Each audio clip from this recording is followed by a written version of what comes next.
Right. I'm starting to see a critical mass. I know we'll have a few folks joining us as we go, but we have a lot of great content today to share with you and some wonderful co-hosts who have agreed to come share their expertise and time with you this morning. So I want to make sure that we are able to get through all the content and leave plenty of time for your questions on this exciting new set of programs, which we will see coming in California over the next year or so. So again, hopefully nobody is surprised to find themselves at the BDC Presents. This morning, we'll be talking about inclusive utility investment financing. This is a new financing model that also goes by the name tariffed on-bill financing. So some of you may have heard that term in the past. And today we're really taking a look at what this is, and in particular, how this tool may be something that could support renters and low-income populations who have been left behind a bit when it comes to accessing financing to do clean energy upgrades. So welcome.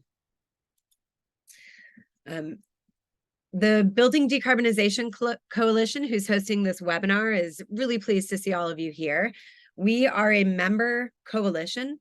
Our membership is made up of industry stakeholders, environmental organizations, local governments, utilities, folks who really are just coming together to try to help achieve our zero carbon future by addressing the carbon emissions in our built environment. We hold a series of these webinars to try to share out information about new trends that are happening in the industry, interesting programs that are worth knowing about. And this next one is something that is personally very near and dear to my heart. I worked in energy efficiency for about 15 years before I landed working on building electrification. And as we all know, energy efficiency still is a very critical part of any home upgrade. Energy efficiency can help you right-size your system. It can help you save money on installation, and it can help you save money on the operation of your all-electric building, most importantly, while also delivering health and safety outcomes. So if you are interested in hearing more about where energy efficiency should fit within a building electrification project and how to achieve that, I really encourage you to sign up for this webinar September 14th. I will be attending this myself, and I'm very interested to hear what we have to share about that. As we go on this presentation today, we'll be dropping links in the chat if there are events that we're talking about, or if there's a report or a blog post. So please feel free to keep an eye on that chat, and you can grab the links and just go ahead and sign up for things as you want or save them for later. Also, one of the things we do here for our members is every month we hold both a national and a California policy call. If you enjoy hearing my voice, then I encourage you to come for the California policy call. I lead those calls along with a few of my colleagues here on the California policy team. We basically try to give a roundup of what's happened in the last month, keep an eye on policy objectives moving forward, track CPUC and CEC proceedings and legislation. So we try to make that a very useful call and would love to see your faces there. A few notes about webinar logistics. We have everyone muted. We welcome questions in the chat. As we go along throughout the presentation, we'll be grabbing questions out of the chat and compiling them so that we can pick them up when we have a Q&A period. The webinar is recorded. All of our webinars are recorded and placed on our resource library. So if you'd like to see this after the fact, we invite you to find it there. And then if you're not already a member, membership is free. Why not? Why not be a member? So we have a link there to where you can learn more about what's included in our membership program and sign up. We also have a really great newsletter that goes out once a month that includes sort of a recap of the policy, links for the upcoming events, and some musings from our fearless leader, Panama Bartholomew, about where the industry is at and where it's going. So it's a really great read, and it is available to members. All right, now we can get into the meat of the presentation. So the reason that we at BDC thought it would be very timely to hold this event today relates to a proceeding at the Public Utilities Commission, where they recently voted to approve a new decision. That decision, 2308-026, which was approved 4-0 by the Public Utilities Commission, does a few things, but one of the things that we're most excited about is the fact that it paves a pathway forward for what's known as inclusive utility investment financing programs. There were several proposals submitted to the Public Utilities Commission on that proceeding. PG&E had a proposal, SoCal Edison had a proposal, and of course, Silicon Valley Clean Energy, through the tech program, worked to develop an inclusive utility investment proposal. Now, the commission did not outright approve these proposals and allow them to move forward. But what it did do is it developed a working group where PG&E will be the lead IOU, and all the investor-owned utilities and Silicon Valley Clean Energy will be participating to finalize a joint proposal to the commission. The Silicon Valley Clean Energy proposal, which was, as I mentioned, developed in conjunction with the tech program, really got the most accolades in the decision and should serve as a starting point for what the utilities are looking at as they're thinking about what makes sense from program design and how you take the concept of inclusive utility investment and turn it into a financing program. That joint proposal is due within 270 days, and we should be seeing some next steps shortly after that that will actually allow these programs to hit the streets. So our guesses were a year at least away from having these IUI programs available. But we are going to be working furiously on them moving forward. I also included a bulletin here. The Energy Commission was directed in last year's legislative session to work on exploring what the current barriers are for inclusive utility investment financing and how the CEC can potentially help and facilitate those programs. It was also directed to leverage federal funding and other state dollars to help make these programs more affordable to customers. That proceeding has just kicked off. The CEC released an RFI back in July, and the comment period for that RFI closes today. So feel free to track that if you're interested in hearing more. So what is inclusive utility investment financing? First of all, it's a form of financing where the utility itself is allowed to make an investment and then crucially is allowed to recover that investment through utility rates and on bills. Because of the structure of the financing itself is tied to the meter, to the property. It's not tied to the customer themselves. That opens up a few very unique features of these financing programs. First and foremost, because the financing is tied to the property and not the customer, it's not considered debt that the customer has to carry, and the customer does not have to qualify for that debt under the traditional terms, such as with FICO score, debt to equity ratio, et cetera. So already that increases access to customers who may not have good FICO, but who we know through research tend to pay back their bills on a very timely manner. They just have a hard time getting access to financing that's affordable. It also is a way of overcoming the tenant-landlord split incentive.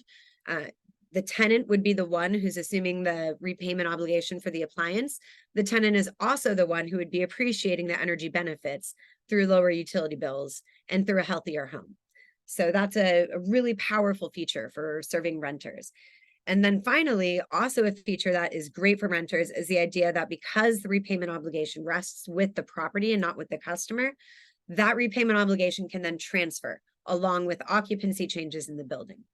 So finally, because it can be paired with third-party capital, that allows us the opportunity to really scale up investment. We're not relying only on the funds that we can procure through public subsidy, but we can also attract private investment. Because these repayment obligations are paid on the utility bill, there is a strong correlation between customers paying their utility bills, and that may give third-party capital providers a lower perceived risk of losing their investment, which translates to more affordable capital. So hopefully, ideally, that can also be a way of making these programs affordable. So that was my quick overview of why we're here. It is now my pleasure to briefly introduce each of the presenters that you'll be hearing from today. We're going to start with Monica. Monica is the climate finance strategist at the Greenlining Institute, where she works to ensure low-income communities and communities of color across California and the country will be better equipped to face the impacts of climate change in a way that promotes self-determination and economic opportunity. After Monica's presentation, we'll be hearing from Jessamyn and Bruce. Jessamyn is with Silicon Valley Clean Energy, a CCA that serves 13 jurisdictions in Santa Clara County. She designs and implements residential building electrification programs with a focus on the single-family sector. The offerings there include rebates, technical assistance, and accessible financing to help customers electrify their residences. Bruce will be primarily delivering slides. Jessamyn will be available for questions as they come up. Bruce is a nationally recognized thought leader who's focused on leveraging market forces to accelerate building decarbonization investments behind the meter. He's also the co-author of the white paper that we'll be talking about a little bit today, and he leads the Tech Clean California Inclusive Utility Investment Pilot. So really a lot of what we'll be presenting on here is his good work. And then finally, we'll close it up with Woody Hastings, who's worked for the Climate Center since 2010. He's an energy and environmental policy analyst, strategic planner, community organizer with over 30 years of experience in the nonprofit, government, and private sectors. And he'll be talking a little bit about the report that we're announcing today as well. So with that, I will hand it off to Monica.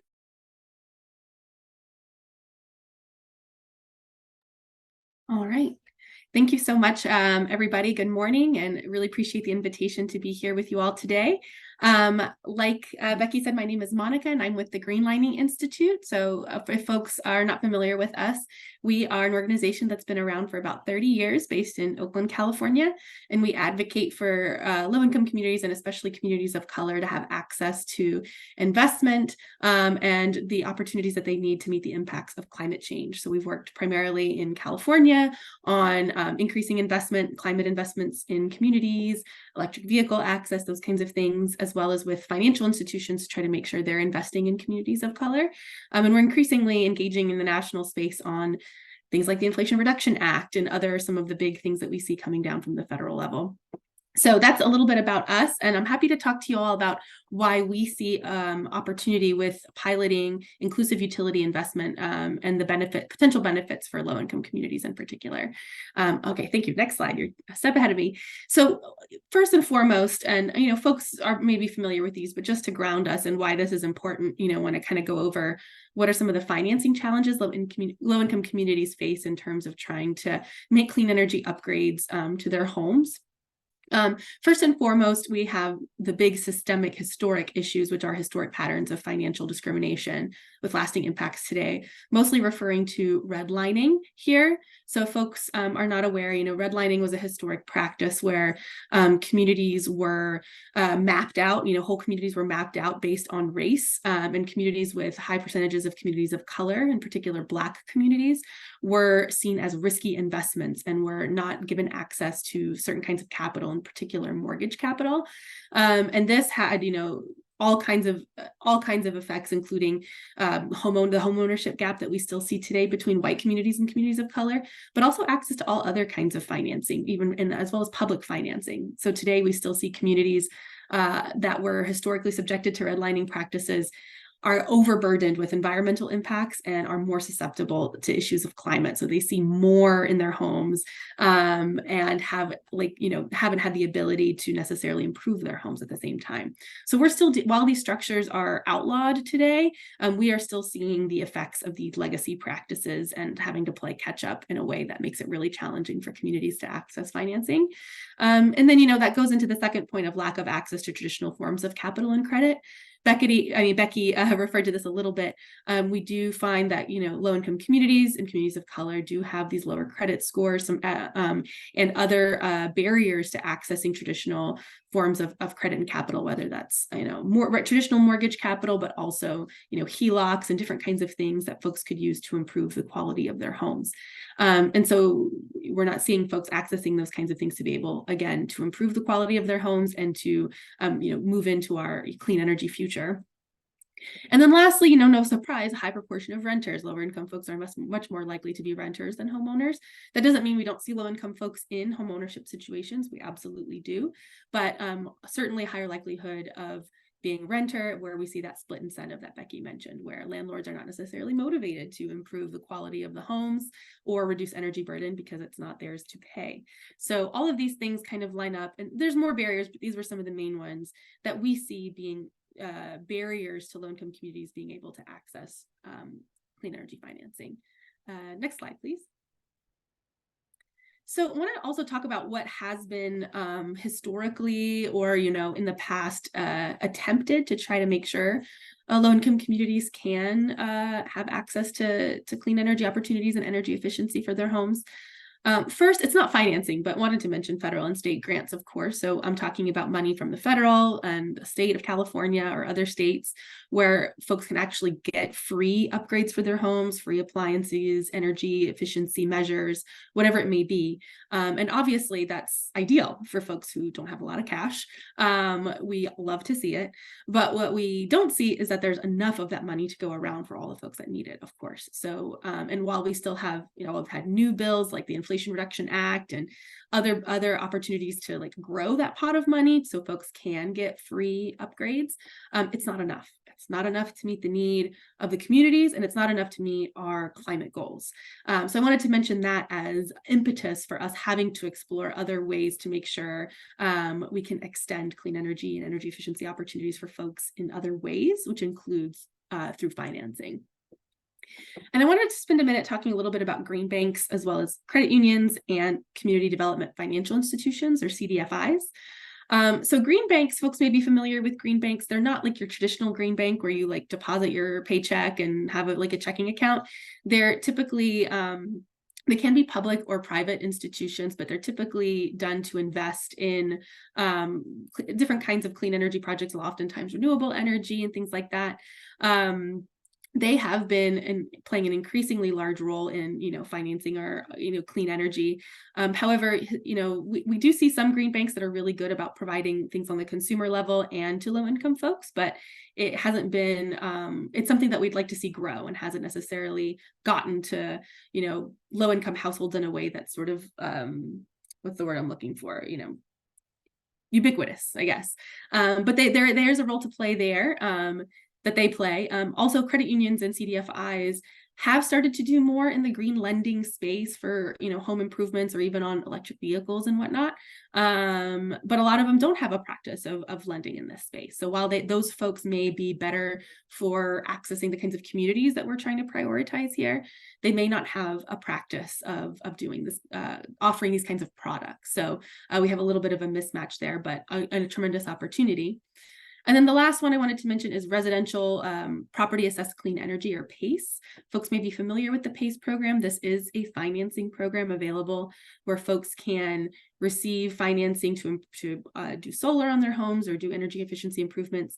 The repayment for those loans is tied to property taxes in a way that offers some ability for folks to access this kind of financing easier than traditional financing. But unfortunately, with that program, we've seen a lot of pitfalls where a lot of our low-income communities are having either trouble repaying those because of the structure. There's also challenges because the collateral for those loans is the actual home, where the loan is tied to the actual home. So we see challenges related to that. So while this program, had a lot of promise and, folks were excited about, we've seen some challenges with that. So we want to make sure we learn those lessons when we move forward with doing financing for low-income communities. Next slide. I'll try to be quick and wrap up here. So I offered this slide as just some ways that we see inclusive utility investment being a opportunity that learns the lessons of PACE and does a better job of protecting communities with things like energy assessments, independent verifications of work. There isn't an actual debt to customers, which is a really big deal, particularly for low-income customers. And one thing that I think merits a little bit more thought in inclusive utility investment, and I think some of the other speakers may be able to speak to, is what happens in the instance of non-payment. So I run through those very quickly. I'm guessing we might be grappling with those throughout the conversation, but in summary, I think we at Greenlining, while we know that it can be challenging and there are we have to be very careful about extending financing to low-income communities because we don't want people to get in a predatory situation.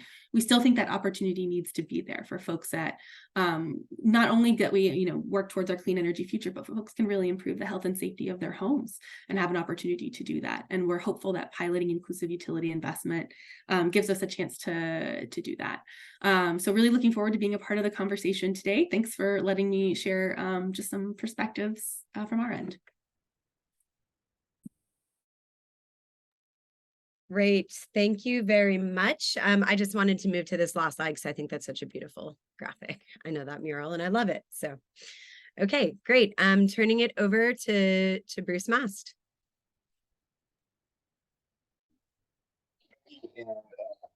I want to thank my partner in this endeavor, Jessamyn from Silicon Valley Clean Energy. We've been working closely with SVCE here for about 1.5 years on this, and just want to appreciate SVC's thought leadership and championing this concept in the regulatory environment. And actually, Jessamyn, do you want to say any words before we jump into the meat of this? Just that we really appreciate tech support. This wouldn't be possible without both of our organizations. So tech brings so much to this and really has driven this proposal forward. In the interest of time, let's jump in here. Let's go to the next slide. Thanks so much. So SVCE, of course, is a community choice aggregator serving Santa Clara Valley, 13 jurisdictions, 270,000 customers. Tech Clean California, as you may know, is a state-authorized market transformation initiative that is focused on driving market adoption of heat pumps and heat pump water heaters. We've been now working for a couple of years. And we've got a lot of different efforts as part of this market transformation effort, but one of them is doing some pilots to test out some ideas that we think have potential to go to scale. And one of them is inclusive utility investments. Let's go to the next slide. Next slide. So Beckie, mentioned that there's this PUC decision that the commission has asked the utilities to come back and come up with a statewide proposal for how to do inclusive utilities on a statewide basis, which is really exciting.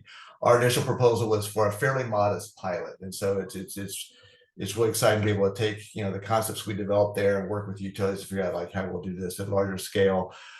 Our intent here with this pilot, we want to show that we could do building electrification and we could do it at scale, which means that we need a way to mobilize third-party capital. And we could do this in a way that is inclusive and equitable and accessible to a broad spectrum of customers. And so for us, that means we need to be able to make an offer to customers that is little or no out of pocket, little or no risk to customers, which is a really big deal when you're talking about lower income household.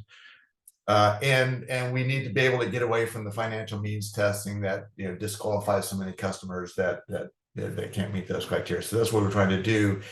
It is a pilot. We proposed a pilot because building electrification introduces some risk elements that would not be present if we were just blowing insulation in people's attics. And so if we want to de-risk it for customers and de-risk it for capital providers and still show that we can do this with reasonable cost to ratepayers and taxpayers, we felt like we need to show that on a smaller scale before we try to take that to market scale. Next slide, please.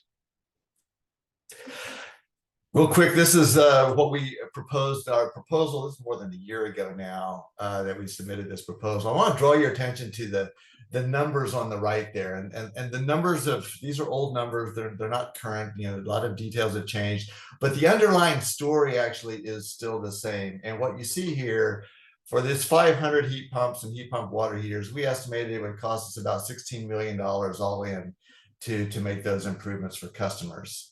$16 million. And you see that second line, IUI contribution, it's only 5.6. So it's about a third of the total. And it's not because we only needed a third, it's because that's all that we could afford within the parameters of an inclusive utility investment. And this points to IUI's superpower and its biggest limitation. And what's going on here is that we're making this investment, we're recovering our investment through a monthly charge on the customer's bill that extends, in our case, we're proposing over 10 years.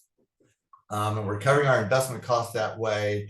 And our basis for the cost recovery is the bill savings to the customer, not their paycheck. And so the cost recovery has to be less than the expected bill savings. That's a really important feature, and that's how we avoid this being a debt product, and it's how we avoid asking the customer to take on any new financial obligations. And it's why we don't need to do a bunch of financial credit screening or anything like that, because the customers are, if they're able to pay for their bills before, they're going to be even more able to pay for their bills in the future. And so that's the power of IUI, but it's also the limitation. So with building electrification, you can see we estimated the savings is about $7 million, 7.2. It's not enough to cover the full investment. And you take 80% of that 7 million, you come up with about 5 million. So that's the mechanism that is, like, on the one hand, the superpower, but also the limitation. All right, next slide. I see a question about bill guarantees, and we'll talk about that. Let's go to the next slide. This is at its heart a building electrification program, but we don't need to limit it to building electrification. Really, any technology that will help the customer save money on their bills and can reduce GHG emissions can be on the table. And so we expect energy efficiency upgrades to be a central part of the offer. And this mechanism can be extended to rooftop solar and battery storage and a bunch of other things. Anything that will save money on the bills, because that's the basis for the cost recovery, and that's the value that we're tapping into, and then reduce GHGs. Next slide. This is an important point. So if you look at customers, their energy usage varies widely, and the opportunities for bill savings varies widely. So we did an analysis of Silicon Valley customers, and we estimated how much they might be able to save on an annual basis from building electrification. In this case, we're looking at space conditioning. We're looking at heating and cooling. And probably not a surprise, the best opportunities are those customers that have high summer cooling bills and high winter heating bills, gas heating, electric cooling. And those are the customers that have the high savings opportunity.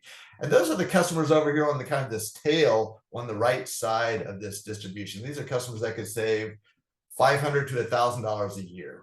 And that's not the majority of SVC customers. The majority are over here saving $0 to $300 a year. And if the savings are low, that means our cost recovery is low, which means the investment is low, which means that that's probably not really a good solution for those customers. And so we need to be really mindful about which customers offer good opportunities. Now, I will point out, Santa Clara County is not foggy San Francisco, but it's also not boiling Fresno. And so, it's quite possible that if we were doing this in the Central Valley, that whole curve that you see would shift to the right, and many more customers would kind of end up in our sweet spot.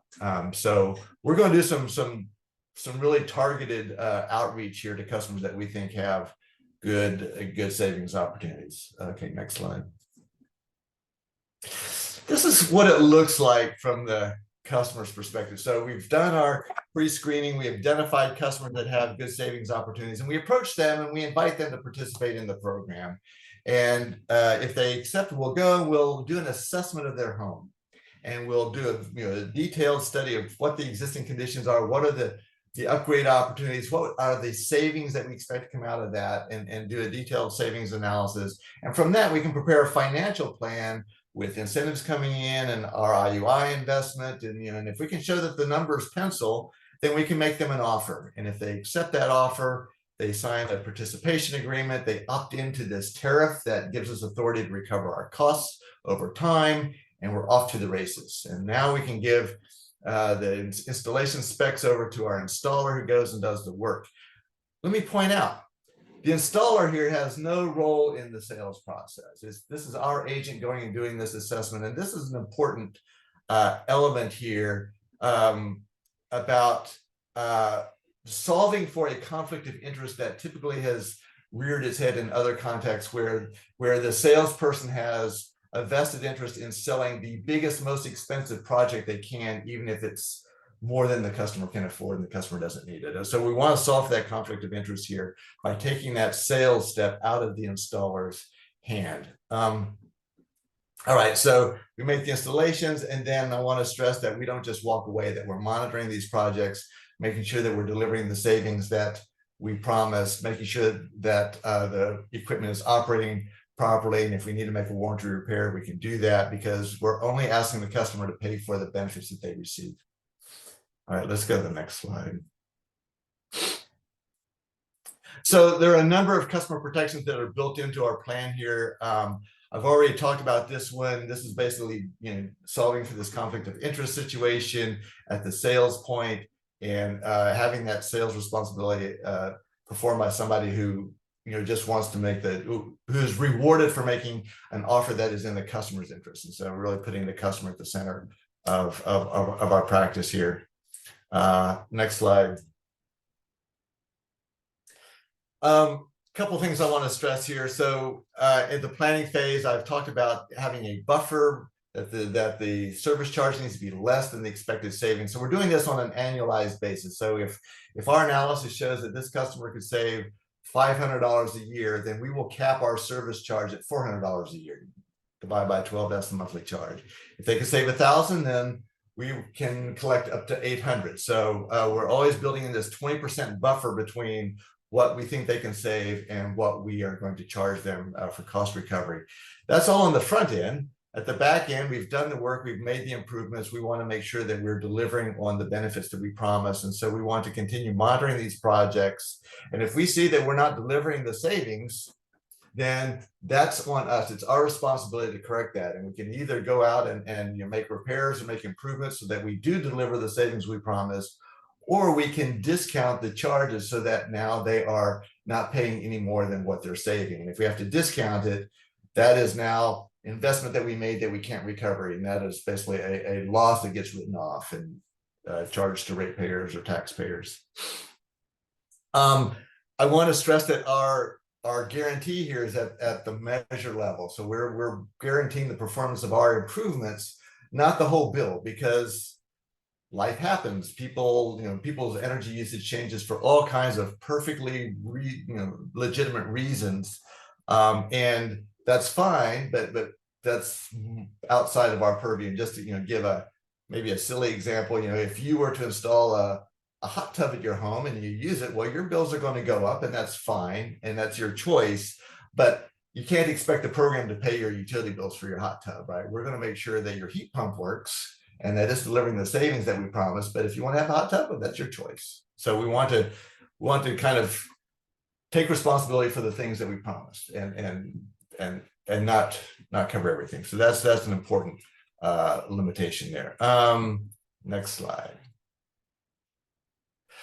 Tenant protections, the heart of this is really looking at the benefits that flow to the tenant in the form of bill savings, the benefits that flow to the landlord, and making sure that both tenant and landlord are contributing to this project in relation to the benefits that they're getting out of this. And the landlord's going to benefit, so they're going to have a copay. They don't get to walk away from this one and just kind of outsource all of their financial responsibilities to their tenants. So that's the heart of this.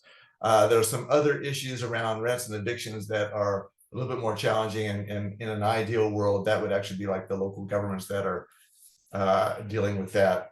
So we're going to study that a little bit closer and figure out how far we can go building those. But at a minimum, we're going to make sure that we're allocating costs in an equitable way. Next slide. Successor customers, we're limiting the charges to less than the expected bill savings. So that's already a protection for successor customers. This charge applies automatically. And so it becomes really important that we do good notifications, both if it's a homeowner situation and the home is being resold, or if it's a renter situation and there's turnover there. We want to make sure that that new occupant understands beforehand that this home has been improved, and that because of those improvements, the overall bills are lower, and there is this charge that's going to show up on the bill, and that charge is less than the savings, and so they're coming out ahead. But they need to understand kind of what has happened and kind of what they're signing up for. And one thing that helps with that is Senate Bill 1112, which gives us a way to use the property records to provide that notice in a home buying situation, and then we'll work with the landlord to make sure that that notice is being transmitted in a rental situation. So that notification process is vitally important here. Next slide. That may be my last slide. Oh, one more. So again, ongoing operations and maintenance is an important thing, because if the equipment's not working, it's not delivering the benefits, then the customer shouldn't be paying. So first thing is to make sure when we do the work and before we walk away that that equipment is performing as designed and it's delivering the benefits as we intended. So that's our quality control at that phase. And then we want to make sure we've got good warranties in place. So if there is a repair situation, then we can cover it under warranty. And then we want to monitor this equipment over time and check to make sure that it's actually performing as expected and not wait for the customer to complain. This is a proactive thing that we're doing. So if we see a problem, we take action, even if the customer, doesn't realize that something's not performing as expected. And I think that's my last slide. Yes. It is. Thank you, Bruce. I would love now to invite Woody to come on camera and talk to us a little bit about the new report that we released as of today. Good morning, everyone, and thank you very much, Becky. Thanks everybody for having me here. I'm honored to be here. I'll be keeping my comments very brief because we want to get to your questions. And I'm really here just to introduce you to a recently released Climate Center white paper that was a collaboration between AECOM, the Building Decarbonization Coalition, and the Climate Center. For any attendees not familiar with the Climate Center, we're a California statewide climate and energy nonprofit founded in 2001 with a mission to reduce greenhouse gas emissions everywhere, starting in California. AECOM is a leader in environmental and social impact consulting, energy efficiency services, renewable energy solutions, and grid modernization, and is committed to delivering a just energy transition. In 2021, the Climate Center asked the question, what are the best climate action funding opportunities in several sectors of the economy? And one of those sectors that accounts for about 25% of California's greenhouse gas emissions is the building sector. So to answer the question, we commissioned AECOM to draft what has become a white paper that was published just last week as the Building Decarbonization Policy Brief, Financing a Climate Safe Future, Low and Moderate Income Residential Building Decarbonization. We invited the experts at the Building Decarbonization Coalition to participate in refining the paper, and they contributed significantly to the substance and value of the paper. So thank you very much, Building Decarbonization Coalition. Fully decarbonizing low-income family housing through grants alone is estimated to require commitment of public funds between 72 and 150 billion, with a B, as in boy, dollars over 25 years if we want to create equitable access to energy-efficient electric appliances like heat pumps and induction stoves. We need to leverage private capital. So the paper focuses on inclusive utility investment that can help do this. In the paper, it is referred to as tariffed on bill financing, which was mentioned earlier. In addition to IUI, the policy brief also addresses existing state programs and other funding sources for building and decarbonization, funding gaps and other challenges to funding and financing, and other funding pathways and next steps. The paper is published at our website for download, and Andrea is dropping the link into the chat. So yeah, I hope you can all access that with no trouble, and we look forward to thank you again for having me here today, and look forward to answering any questions if any come up for me. Thank you very much. Wonderful. Well, thank you to all of our presenters. That was a master class in how to deliver a ton of very complicated content in a very short and understandable way. So I appreciate it. We're now going to open it up to questions. As we had said earlier, remind everybody, feel free to drop your questions in the chat, and we will be monitoring and paying attention to them. I wanted to start us off with Tom's question, and I'm going to put this probably to Bruce and Jessamyn. How do you determine if a home or neighborhood is considered low income? Well, the easy way to look at this and get U.S. Census data and look where there are concentrations of low-income households. That's the easy way. One of the things that's, I guess, we're trying to do here is develop a solution here that doesn't require us to ask what a household's income is. They don't have to divulge any of that, because we know that's also a barrier to participation, and some people just don't want to share that. So we want to make a solution that works for low income, but people don't have to identify as low income. So that's kind of an important nuance. Awesome. And then is there a particular line at which you are considering a customer low income? Like, is it 80% of area median income?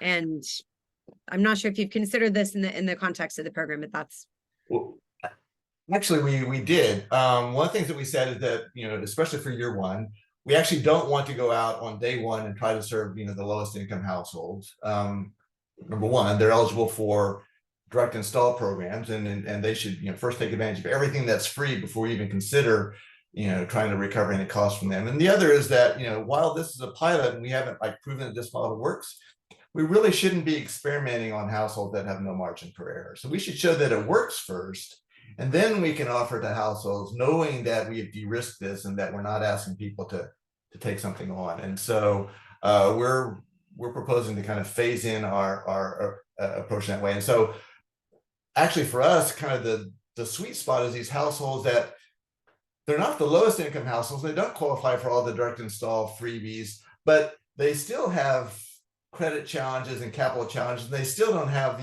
thousands of dollars in cash just sitting around to do a home improvement. And those are the customers that we think, are in danger of being left behind because they can't take advantage of the incentives and the consumer debt, and they don't get the free installation. So that's really kind of our kind of the sweet spot for us. Thank you. There was another question from Kelly about whether or not this program is guaranteeing bill neutrality. I know you spoke to that a bit, but maybe you could elaborate a touch more on that. Yeah, so we really want to focus on the performance of the measures. And so we're still doing some analysis and some research and some field testing to figure out how far we can go in kind of disentangling kind of the impacts of our work from all the other kind of confounding factors that are going on in the home. And we think that there are ways to do that, looking both at, hourly meter data and disaggregating that into heating and cooling loads, and also maybe tapping into information out of the smart thermostat and other sources like that. And we've also just done some analysis. Well, what is our financial exposure if we don't disentangle that? And there are these other changes, and how big do we expect those changes to be relative to our investment? And so far analysis found that it's a small fraction. And so there's going to be a certain amount of that where we're just going to kind of absorb that risk and it'll be okay. Okay, this next question is relating specifically to one of the slides that Bruce had shared. So let us see if I was able to get there. Okay, so Bruce, on this slide, there are two questions. We'll start with, who is the program in this flow chart? What organization? So in general, the program is the sponsoring utility and whoever they hire to do implementation. That is the program. In our specific case, this is SVC and Tech working in partnership, and we are planning to hire a program operator to perform some of the functions that are part of that implementation. So for us, it's the org chart is a little bit more complicated, but it's in general the utility and their implementing partner. Thank you. I'm going to read this next one. This is from Cooper. He'd like to understand about the slide notifying the successor tenant. Can you explain more about why that's necessary? For example, how are these improvements any different from other improvements that might be made that are just improvements and maintenance done in the normal course of owning a property? The further detail that he's asking, not because it isn't a good idea, but because any added friction and complexity invariably raises costs and potentially lowers the scale and efficacy of the program. So the issue here is that when they move into this home, they get their first utility bill, there's going to be a line item charge there for, a program service charge. And they're going to look at that. And if they're paying attention, they're going to look at that as what is that? And why am I paying that? And it may not be obvious to them that, if that charge were not there, their overall utility bill would have been higher than it actually is. And so they may not, it's not going to be obvious to them that they're actually saving money because of that. And so that's what we need to communicate ahead of time, and it's giving people the opportunity to make informed choices. If for some reason that they object to that, well, they don't have to rent there or they don't have to buy that home, which may be easier said than done in the current housing situation. But that's at least the design intent, is giving people really the information up front before they have signed on the dotted line, and now they have no choice. Right. And I think that's an important point. Unlike many other home improvements, this is one where the financing obligation transfers with the property. So I agree. I think that's And let me just say, we actually avoid using the word transfer. We like to say that it applies automatically. So there's no extra transaction, and we're not asking somebody down the road to opt in. It's just like you move in, and by the fact that you're taking energy service, electric service at this address, that charge shows up and it's automatic. It's a great clarification. Thank you. Okay, we got a question from Emily. Can we share a little bit about how you balance concerns around landlords taking advantage of on-bill programs? For example, will they defer basic upgrades to apartments because they just want the renter to have to shoulder the costs?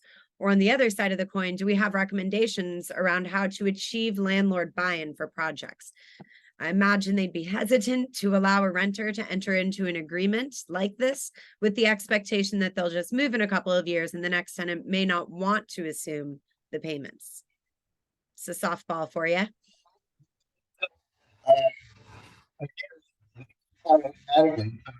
If you sign the lease and you move into this apartment or home and you take energy service from the electric utility, that charge is going to be there. So we don't need the customer to opt into the charge. So that part is done. It's just a matter of them understanding that this charge will be there before they actually sign the lease. And again, it's a good deal for the tenant because their bills are actually lower than they would have been otherwise. I don't think our solution to avoid the landlord kind of outsourcing their maintenance responsibilities to tenants is to recognize that the landlord has a fiduciary responsibility to provide space heating and hot water. And so so the ideal scenario is like we've got a landlord and they've got equipment that's nearing the end of its useful life. It's about time to replace it. And now we can come and we can offer them an upgrade, and we want the landlord to pay something that is comparable to their like-for-like replacement cost, what they would have paid anyway, and they know that this cost is coming soon. And maybe we're not charging 100% of like-for-like, but it's something that's substantial. And then we're covering the balance of the investment costs through incentives, through our IUI charge. And so that's how we're making sure the landlord is still kind of paying their fair share of the total. Let me pause there and see if that answered the question. Yeah, and I'm also curious, Monica, if you have anything that you want to add here too, just invite you to. No, Bruce is really the expert here, where I think we're also, but I think that, I made a note in the chat, I think this is where you mentioned Bruce and landlord co-payments may also come in to place here. And I think at least we participate in conversations about the design of these, those are the kinds of things that we can also try to ask questions about and think about, because I think we don't want to see that incentive that you're talking about, Emily, or disincentive, I should say. So appreciate you bringing that up. Okay, great. We will wait to see if that resolves the question there. Next question up, do you or can you provide a section on the customer's utility bill that shows what their bill would have been without the charge, and then show them the delta so it's clear to them how the program is saving them money? I think this is either Bruce or Jessamyn. I'm not sure we can show it on the utility bill because now we've got some other billing system constraints, and billing systems tend not to be very flexible. One thing that we've been contemplating is, if a new customer signs up for electric service, send them a welcome letter. It's like, hey, welcome to this home. It's got this upgrades, and this is what you can expect. And that's a great opportunity now for us to say, and this is what your bill would have been, and this is what you're saving, and kind of explain all that in a little bit more detail. There's, I think, also some ability to communicate that, prior to them buying the home or renting the home through kind of the standard notifications. But I think that welcome letter gives us a little bit more opportunity to kind of expand on that message. And then we'll see what we can do through the billing system. That's unknown yet.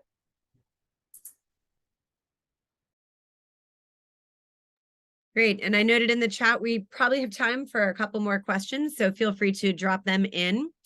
Could an inclusive utility investment program be structured to leverage federal tax credits? perhaps, for example, by extending access to those tax credits for residents who may not have sufficient tax liability. And I'm curious, Monica, I know you're off camera, but this is something that we've considered. Some folks may not be aware of that challenge. So I'm not sure if you would want to share anything about that dynamic of how the federal tax credits may or may not be accessible to certain populations. And then from a program design perspective, either Jessamyn or Bruce to speak to the mechanism there.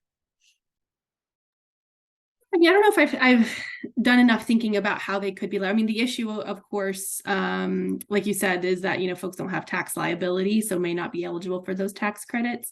I think we've been exploring, you know, so there's this big program through the Inflation Reduction Act called the Greenhouse Gas Reduction Fund that's going to offer a lot of financing opportunities. It's $27 billion to finance clean energy and through a number of different products and avenues. And I think that we've seen that broadly as a way to do some of that kind of like bridge financing to help make tax rebates like a little bit more of an opportunity for low-income communities to be able to take advantage of those in terms of some creative products. I haven't specifically thought about how inclusive utility investment could serve in that way. I think just mostly just other kinds of financing, but certainly probably could spend some time thinking about it. And if I can weigh in, you know, this is actually a question that's near and dear to our heart because it's vitally important that we figure out how to maximize all the other revenue sources to make these projects pencil. Hypothetically, we could build tax credits into the deal, and I believe the way we would need to do it is, you know, to recognizing that the property owner may not have a tax liability, and they're not going to get that tax credit until like long after the project is done. I think what we would need to do is we would need to assign ownership of those improvements to a third party. Someone else is owning the heat pump and the heat pump water heater, and that other party now has a tax liability that they can now sell out on the tax credit market. You have to have an aggregator can take a bunch of small projects and add them up to, you know, millions of dollars that, you know, now somebody with a big tax liability is going to buy these tax credits. So these are not simple transactions at all, and there are other issues and concerns about, like, what does it mean for some third party to own your space heating and water heating, and what complications does that introduce? So I guess the short answer is it remains to be seen, but it's a really important question. Great. I know back in the program space, I talked a lot, for example, with entities like Block Power about whether or not that was a role that they could play as they're serving low and moderate income populations. So I'm going to close out with this last question from Stephanie. A lot of upgrades are a result of something breaking. The contractor is usually the first point of contact for a customer, and financing money decisions are presented at that kitchen table, that famous kitchen table transaction. How do you think about outreach for these customers, especially if you're removing the contractor from the sales step?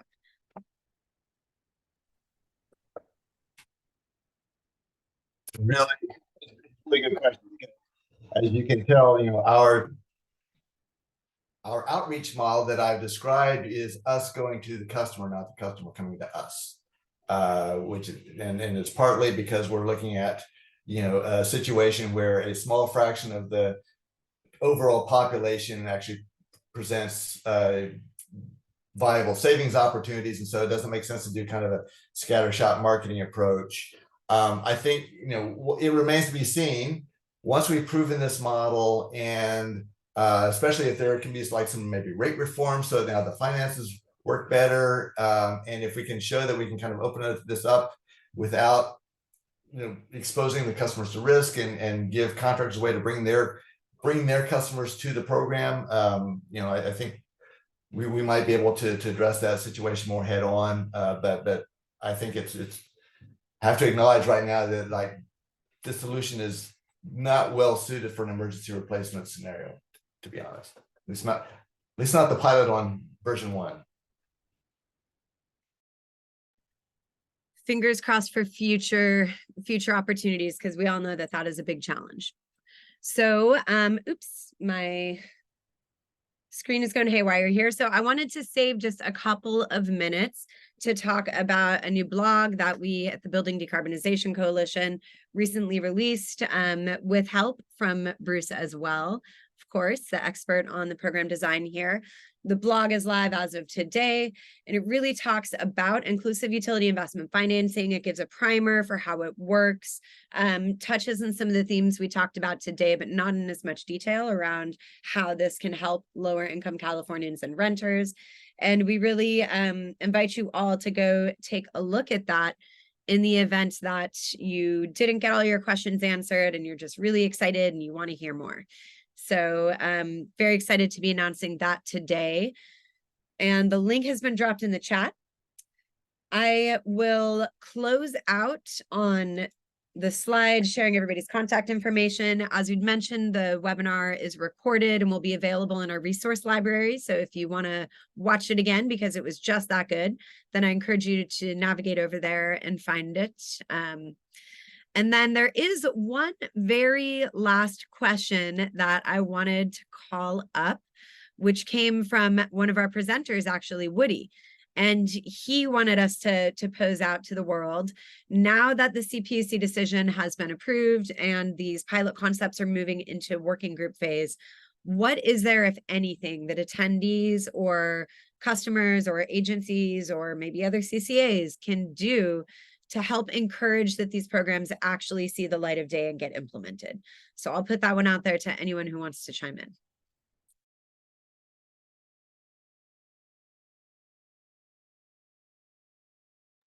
And I'm asking the question because I don't know the answer, so it would be great if there is something that is you know, that folks can do. We like to do that on our webinars, you know, to have some kind of action for folks to take people away. So what can I do? So.